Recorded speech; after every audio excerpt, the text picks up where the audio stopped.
Allergy ও চুলকানি থেকে চিরতরে মুক্তি পেতে কোরআনের এই ছোট্ট আমলটি করুন, আর ফলাফল আপনি নিজ চোখে দেখুন। এটা আমার কথা নয়, পবিত্র কোরআনুল কারীমে আল্লাহ রাব্বুল আলামিন সূরাত আম্বিয়া এর ৮৩ নং আয়াতে আল্লাহ বলছেন, আন্নী মাসসানিয়াদ দুররু ওয়া আনতা আরহামুর রাহিমিন, আন্নী মাসসানিয়াদ দুররু ওয়া আনতা আরহামুর রাহিমিন।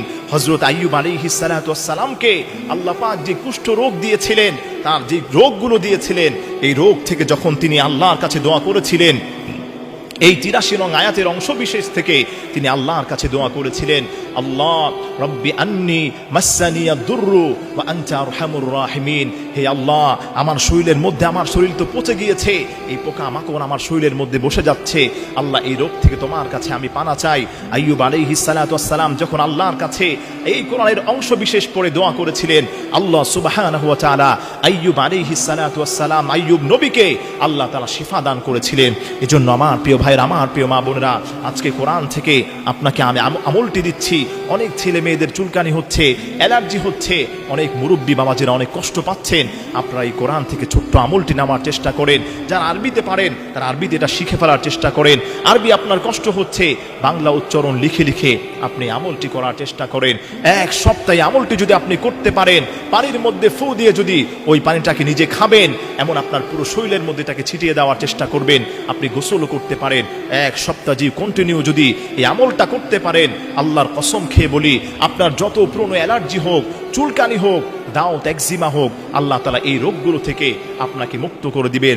তার কারণ হলো তার নবী আইয়ুব নবীকে যদি আল্লাহ তাআলা মুক্ত করতে পারেন, যার শরীরের মধ্যে পোকা মাকড় বসে গিয়েছিল, তার এত বেশি অসুস্থতা আল্লাহ তাকে দিয়েছিলেন, কিন্তু আল্লাহর কালামের ওসিলায়, আল্লাহর কোরআনের ওসিলায় তিনি আল্লাহর কাছে সাহায্য চেয়েছিলেন। রব্বি আন্নী মাসসানিয়াদ দুররু ওয়া আনতা আরহামুর রাহিমিন। আল্লাহর কাছে ভাবে তিনি সাহায্য চেয়েছিলেন। এজন্য আমার প্রিয় ভাইরা, আমার প্রিয় মা বোনেরা, আল্লাহর কালাম থেকে এই ফর্মুলাটি আমি আপনাকে দিচ্ছি, আবারও আমি রিপিট করছি। আপনি আমলটা কিভাবে করবেন?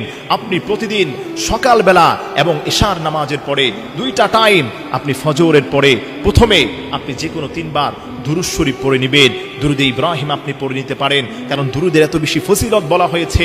দুরূদ পড়ে যদি কেউ কোনো কাজ করে, ভালো কাজ, আল্লাহ তার ওই কাজটাকে সাকসেস করে দেন। দুরূদ পড়ে কেউ যদি আল্লাহর কাছে শিফা চায়, আল্লাহ তাকে সুস্থ করে দেন। এজন্য আপনি প্রথমে 3 বার যে কোনো দুরূদ শরীফ পড়বেন।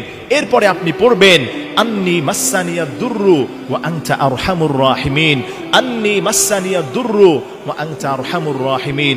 এই আল্লাহর কালামের এই দোয়াটা আপনি 3 বার পাঠ করবেন।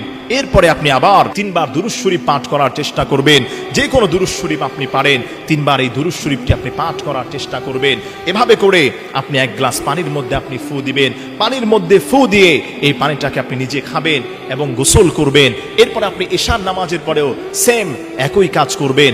এভাবে 1 সপ্তাহ প্রতিদিন যদি আপনি নিয়মিত এই আমলটা করতে পারেন, চিরতরে আপনার অ্যালার্জি, চুলকানি, একজিমা যে বিষয়গুলো নিয়ে আপনি ভুগছেন, দেখা যায় এই রোগের কারণে আপনি বাইরে বের হচ্ছেন না, পুরো শরীরের মধ্যে চুলকানি হচ্ছে, আপনাকে আমি অনুরোধ করব, অ্যালার্জি, চুলকানি থেকে বাঁচার জন্য আল্লাহর কালামের সূরাত আম্বিয়া এর ৮৩ নং আয়াত, আন্নী মাসসানিয়াদ দুররু ওয়া আনতা আরহামুর রাহিমিন, আন্নী মাসসানিয়াদ দুররু ওয়া আনতা আরহামুর রাহিমিন, আন্নী মাসসানিয়াদ দুররু ওয়া আনতা আরহামুর রাহিমিন। এভাবে করে যদি আপনি 1 সপ্তাহ করতে পারেন, আল্লাহর কসম খেয়ে বলি, যত পুরনো অ্যালার্জি হোক, চুলকানি হোক, আল্লাহ তাআলা আপনাকে সুস্থতার সাথে দীর্ঘ নেক হায়াত আল্লাহ তাআলা দান করবেন।